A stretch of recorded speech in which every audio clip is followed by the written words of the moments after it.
क्षमता परीक्षा लेंगे तब राज्य कर्मी का दर्जा देंगे और उसके बाद वेतनमान भी कम देंगे। आनंद में इन्होंने एक कमेटी बनाया और खुद उसके हेड बने और खुद उन्होंने एक ही दिन में 24 घंटा के अंदर रिपोर्ट दे दिया कि जो है हम हटा देंगे। तो ये हाँ, ऐसे ऐसे शिक्षक हैं जिनको देखेंगे तो 100 के पाठक के बराबर अकेले हैं और विद्यालय को चला रहे हैं।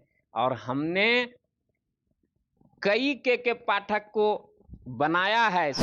के पास आप जाके बगल में देखिए, वहाँ 3-3 विद्यालय है। अब बताइए कि एक ही समय में 3-3 जगह घंटी बज रही है, 3-3 जगह चेतना सत्र हो रहा है एक ही कैंपस में। करने की शैली है, यदि वो सकारात्मक दिशा में लगे तो ये इतिहास में अमर हो जाएंगे। सभी लोगों का सक्षमता लीजिए, नहीं तो केवल शिक्षक का बार बार इस तरह से परीक्षा लेना ये तो अपमानित करने वाली बात है। आप देख रहे हैं न्यूज़ फॉर नेशन में आपके साथ अभिजीत सिंह। नियोजित शिक्षक लगातार राजकर्मी के दर्जा को लेकर प्रदर्शन कर रहे हैं, मांग कर रहे हैं सरकार से। तो वही सरकार है जो सक्षमता परीक्षा को लेकर अड़ी हुई है। और वही बात करें तो जिस तरह से नियोजित शिक्षक प्रदर्शन कर रहे हैं, तो वही जो शिक्षा विभाग के एसीएस हैं के पाठक, उन पर कार्रवाई करने से भी नहीं चूक रहे हैं और कार्रवाई करते नजर आ रहे हैं।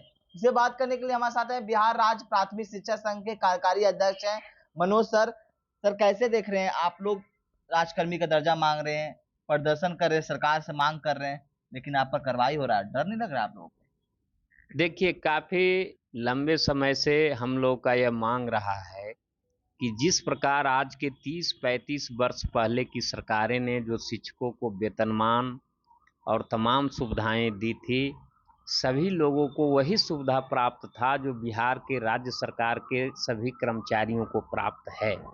तो वो सुविधा मिले, तो वो सुविधा मिले। सरकार ने इधर शिक्षा विभाग ने नियमावली तो लाया, लेकिन उस नियमावली में ये कहना हुआ कि हम सक्षमता परीक्षा लेंगे तब राज्य कर्मी का दर्जा देंगे और उसके बाद वेतनमान भी कम देंगे। तो इसका संगठन को विरोध है। जब हमारे सभी शिक्षक दक्षता और पात्रता परीक्षा उत्तीर्ण हैं, फिर किस बात की सक्षमता परीक्षा? और जब आप लोगों को 60 साल के लिए नियुक्त किए हुए हैं तो फिर बीच में आप कैसे हटा देंगे? एक कमेटी का रिकमेंडेशन है जो सरकार अभी मानी नहीं है। के पाठक ने रिकमेंडेशन दिया है कि अगर वो परीक्षा फेल करते हैं तो उनको नौकरी से भी निकाल दिया जाए। हाँ, यही बात है कि अब जोड़िए न कि उसी नियमावली के कंडिका 3 में है कि हटाया नहीं जाएगा। जो 3 बार में उत्तीर्ण नहीं होंगे तो उनको उन्हीं संवर्ग में छोड़ दिया जाएगा।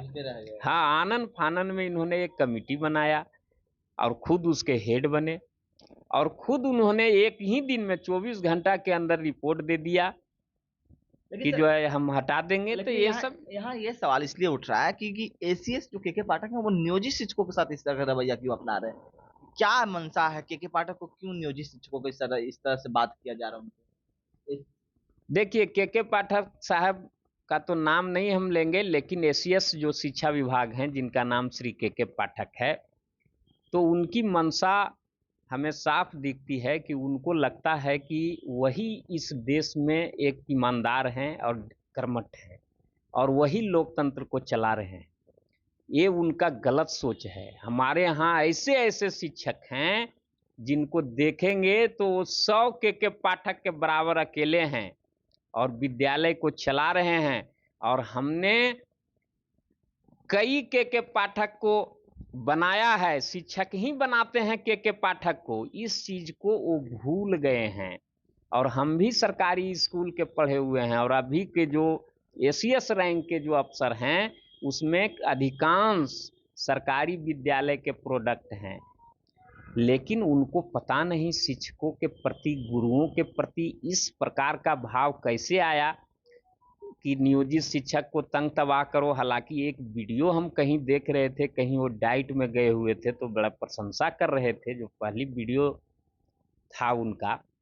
तो इस तरह की बात पाठक साहब में है। और हम लोगों का मांग ये है कि आप बिना परीक्षा के, जैसे पूर्व की सरकारें ने 70 के दशक में सबको एक मुश्त सभी विद्यालयों को टेक ओवर करके और राज्य कर्मी बना दिया, सभी शिक्षकों को तमाम सुविधाएं दे दी। एक ही लाइन लिख दी बिहार सेवा संहिता में कि जो भी विद्यालय अधिग्रहण हुआ है वहां जो भी शिक्षक और शिक्षकेतर कर्मचारी हैं वो बिहार सेवा संहिता से आच्छादित हैं। उसी तरह से इस बार भी होना चाहिए, बिना शर्त होना चाहिए, तभी शिक्षकों को सम्मान मिलेगा। और हमारे शिक्षक यदि सक्षम नहीं है तो बिहार की शिक्षा व्यवस्था कैसे सुधर रही है और कैसे 90% और 95% इनका रिजल्ट हो रहा है। ये चीज ये यदि कहीं से उनके दिमाग में किसी ने बैठाया है तो पहले उस डायलमा से निकलें और वो जो काफला लेकर 10-10, 20-20 बड़ी बड़ी गाड़ियों के साथ 100-100 फोर्स के साथ विद्यालय में जाते हैं तो वो हकीकत नहीं देखते हैं। वहाँ वो जहाँ जाते हैं वहाँ का रूट चार्ट पहले ही जिला को पता रहता है। और आप देखें न कि एक जगह गए वो नवादा में जब गए थे तो एक विद्यालय आया जो खलिहान में चल रहा है। आप बहुत शिक्षा व्यवस्था को सुधारना चाहते हैं, आप देहात को छोड़ दीजिए, आप पटना के पहले एक एक विद्यालयों में जाकर देखिए। पटना में ही ऐसे कई विद्यालय हैं कि जो एक ही विद्यालय में 5-5 स्कूल चल रहे हैं। ऐसे कई उदाहरण है कि एक ही विद्यालय में 5-5 कैंपस है, 5-5 स्कूल चल रहे हैं, एक ही कैंपस 5-5। यही जो बिहार का सबसे मॉडल स्कूल बनाया गया है तारामंडल के पास, आप जाके बगल में देखिए वहाँ 3-3 विद्यालय है। अब बताइए कि एक ही समय में 3-3 जगह घंटी बज रही है, 3-3 जगह चेतना सत्र हो रहा है एक ही कैंपस में।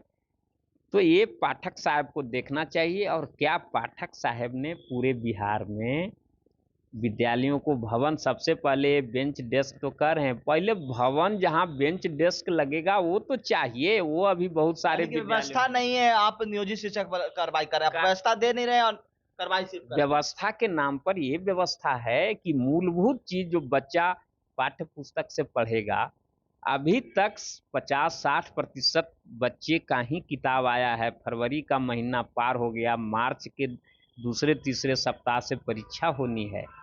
तो इन सारी चीज़ों को ध्यान देना चाहिए, लेकिन उस पर न ध्यान देके इनको है कहते हैं कि सरकारी कर्मी हैं तो 8 घंटा काम करना पड़ेगा। अरे ऐसा है, शिक्षकों का ड्यूटी घंटा में नापा जाता है। और जो भी ये कहते हैं कि सेंट्रल कैरिकुलम हम लागू करेंगे, आप लागू करिए, लेकिन सेंट्रल का व्यवस्था भी हमारे शिक्षकों को दीजिए। और सबसे पहले बिहार के कैरिकुलम तो आप बनाइए कि अब हेडमास्टर आधा घंटा पहले जाएंगे 8:30 बजे से, अब आधा घंटा बाद में आवेंगे। तो ये सब तरह की बात जो है, इसको इतिहास में एक बादशाह थे उस तरह का इनका नाम नहीं हो। कुछ अच्छे काम भी इन्होंने किया है, ऐसा नहीं है कि अच्छा काम नहीं किया है ना। पाठक साहब का उपलब्धि भी रहा है, लेकिन यदि ये डायलॉग करें शिक्षकों से, शिक्षक संगठन से, तो निश्चित तौर पर इनका जो कार्य करने की शैली है यदि वो सकारात्मक दिशा में लगे तो ये इतिहास में अमर हो जाएंगे। लेकिन ये नहीं, इनको तो जो भी है तानाशाही का रवैया अपना। हाँ, तानाशाही का रवैया है। और तानाशाही के रवैया में तो यहाँ तक के कर गए हैं कि अब पता नहीं आपके चैनल पर बोल रहे हैं तो क्या कार्रवाई हो जाएगी मुझ पर। ये भी संशय है कि थोड़ा सा हम अपने आवाज बुलंद कर रहे हैं, कहीं हम पर न कार्रवाई। हाँ, आवाज बुलंद नहीं, उचित बात कर रहे हैं, शिक्षा के हित में कह रहे हैं, क्योंकि आप शिक्षकों को परेशान करके शिक्षा का उत्थान नहीं कर सकते। और बिहार जैसे राज्य जहां संसाधन की कमी है, जहां शिक्षा ही बढ़ने का एकमात्र रास्ता है, वहां पर यदि आप शिक्षकों को अपमानित करिएगा, प्रताड़ित करिएगा, परेशान करिएगा, तो शिक्षा का कैसे उत्थान होगा? बिल्कुल नहीं होगा। इसलिए हम आपके चैनल के माध्यम से वैसे पदाधिकारी को भी और बिहार सरकार को भी यह बताना चाहता हूं कि वास्तव में यदि शिक्षा का उत्थान आपको करना है तो आप शिक्षकों से बात करिए, शिक्षक संगठन से बात करिए। और हमारे अध्यक्ष 100 साल के हैं, आप उनका अनुभव लीजिए, आज़ादी के बाद से वो सभी सरकारों को देखें। बिहार राज्य प्राथमिक शिक्षक संघ काफी पुराना संघ भी है और उनके जो अध्यक्ष भी हैं वो भी 102 कहा जाता है, 102 साल के अध्यक्ष हैं। हाँ, 102 साल के अध्यक्ष हैं और भले शारीरिक रूप से उम्र का प्रभाव पड़ा है, लेकिन आज भी उनका मस्तिष्क ठीक है और वो पुरानी बातें को सहेज कर रखे हुए हैं अपने मस्तिष्क में। सरकार उसका लाभ उठा सकती है, लेकिन इनको तो कुछ अपने आगे किसी को समझना नहीं है। और शिक्षक को कहते हैं सक्षम नहीं है। अरे हम तो समझते हैं कि आप सक्षम नहीं है। जब भारत के संविधान में जो मौलिक अधिकार है अभिव्यक्ति की आजादी का, जो मौलिक अधिकार है संघ और सरकारी सोसाइटी बनाने का हर एक नागरिक को, आप कहते हैं कि शिक्षक किसी संगठन का सदस्य नहीं बन सकता। कोई संगठन वैध नहीं है, जो कि हमारा बिहार राज्य प्राथमिक शिक्षक संघ आज नहीं 8/9/1949 से बिहार सरकार के शिक्षा विभाग से मान्यता प्राप्त संगठन है। सभी समिति में हमारे प्रतिनिधि लोग हैं। जिस संचिका पर कि बिहार के मुख्यमंत्री माननीय श्रीमती राबड़ी देवी जी का हस्ताक्षर है, श्री जयप्रकाश यादव जो है शिक्षा मंत्री थे, तो इन सारी बातों को, ये सारी बातें हैं, और उसके बावजूद यदि आप इस तरह की बात कहते हैं कि कोई संघ सोसाइटी नहीं है, मेंबर नहीं बन सकता, हम उस पर कार्रवाई करेंगे, धरना प्रदर्शन करने पर कार्रवाई करेंगे, तो हम तो आपके योग्यता पर प्रश्न चिन्ह उठाते हैं। ये सब है, लेकिन आप भी इस तरह का रवैया अपना रहे हैं, इसका मतलब आप जानकारी नहीं है, आप सिर्फ कार्रवाई करते हैं। हाँ, आप भारत के संविधान को पढ़िए और शिक्षकों से पढ़िए, इधर उधर जाने की जरूरत नहीं है। हम लोग प्रारंभिक विद्यालयों में भी ये सब ज्ञान बच्चे को देते हैं। साहब आप भूल गए उस चीज को, आप गुरु का ही अपमान करने चले। आप गुरु का साथ लीजिए, गुरु का आशीर्वाद लीजिए, और जो आप काम करते हैं, जो जज्बा है उनका काम करने का, वो काबिले तारीफ है। सभी विद्यालयों में कूड़ा कचरा हटा दिए, सभी शौचालय बनवा दिए, कुछ काम भी हो रहा है, भले एजेंसी के थ्रू हो रहा है, जिसमें भ्रष्टाचार काफी है, जिसके वजह से सही सामान नहीं पहुंच रहा है विद्यालय तक, ये सब। लेकिन वो तो प्रयास कर रहे हैं। उन्होंने इधर पत्र जारी किया कि 1 तारीख को शिक्षक को वेतन दीजिए, तो ये सब चीज वो यदि कर देते हैं, मतलब कोई कोई काम अच्छे कर रहे हैं, लेकिन कोई कोई तानाशाही भी मतलब फरमान जारी कर रहे हैं। हाँ, बहुत सा नियम अधिनियम से परे। अब जैसे जोड़िए ना कि जो टोला सेवक है, तालमी मरकज है, जिसको शिक्षक ही बहाल किया, वो स्कूल का निरीक्षण करे। ये तो बात हुई सर के पाठक पर, लेकिन अब सक्षमता परीक्षा पाते हैं। सक्षमता परीक्षा क्या है? जो नियोजित शिक्षकों को सक्षमता परीक्षा नाम दिया गया है, ये कहाँ तक हद सही है? एक डिपार्टमेंटल एग्जाम हो सकता था, उसका नाम आप लोगों ने कहा कि बिना शर्त, लेकिन आप लोगों ने इसका भी मान ले लिया कि आप लोग एग्जाम देने के लिए तैयार है, लेकिन सक्षमता परीक्षा किस बात की नाम?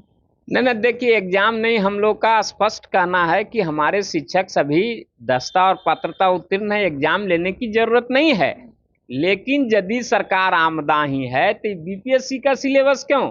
जो शिक्षक पढ़ाता है वो सिलेबस ही नहीं। और जब आपको लगता है कि परीक्षा लेनी चाहिए तो केवल शिक्षकों का क्यों, आप सभी विभाग का लीजिए, क्लर्क का भी लीजिए, बिहार प्रशासनिक सेवा का भी लीजिए, आईएएस अफसर का भी लीजिए। हमारे शिक्षक खुशी खुशी देंगे परीक्षा, है ना?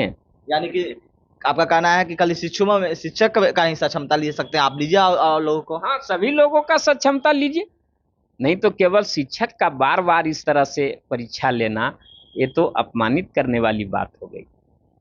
तो क्या कुछ कर रहे थे जो बिहार राज्य प्राथमिक शिक्षक संघ के कार्यकारी अध्यक्ष मनोज सर, आपने सुना। जिस तरह से कहा जाए कि जो सरकार है, जो के पाठक है, एसीएस है शिक्षा विभाग के, वो उनके फरमान तो कई फरमान है जो सही साबित होते हैं, लेकिन कई फरमान है जो तानाशाही रहते हैं। तमाम नमस्कार।